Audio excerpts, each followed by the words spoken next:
Myself, I am Siddhartha from the startup Dhanya Gunaha. We are currently studying in Chaitanya Bharati Institute of Technology in Hyderabad. We are pursuing electronics and communication engineering.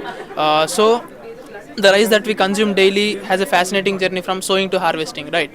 So there is one crucial step post harvest. Do you have any idea of that? No, no. So drying is something that is crucial post harvest. Okay, so essentially drying is required to reduce the moisture content in it. So the most preferred way of drying is natural drying, which takes you around 8 to 10 days of time. Okay, which will be laid on the road or else in the field itself. So what if there is an unforeseen rainfall? The entire 3 to 4 months of hard work will go into vain, right?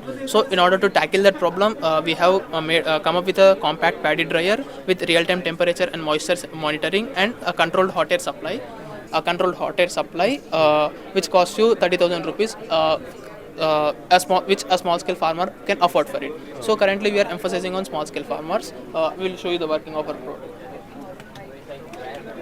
So this is the working of our product. It's a small prototype which consists of a quartz tube inside, which is essentially the heat source, and with the help of a heat pump. Uh, with the help of the heat pump, we will be supplying it, and inside there will be an agitator in order to move the grains up and down, ensuring all the grains receive the equal amount of heat. Uh, yeah. So why we have specially emphasized it for small scale farmers?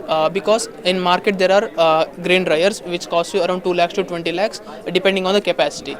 Okay, so a small scale farmer cannot afford 2 lakhs to 20 lakhs. A small scale farmer makes an annual income of 1 lakh 20,000 at most. Okay, so in order affording 30,000 which he can do once in a lifetime in order to save his crop from the unforeseen rains, right? So for that, in order to tackle that problem, we have come up with this solution. If still 30,000 is something that is one-fourth of his annual income, right? Even the farmer might hesitate to afford for that further 30,000, right? So in order to tackle that same problem, we are trying to set up a kiosk, which is something on rental basis in every farmer community, so that a farmer can come to the kiosk with his grain and dry the grain and sell it in the markets. So which will be charging for that. So in order to overcome the disadvantages of natural drying, we have come up with this solution.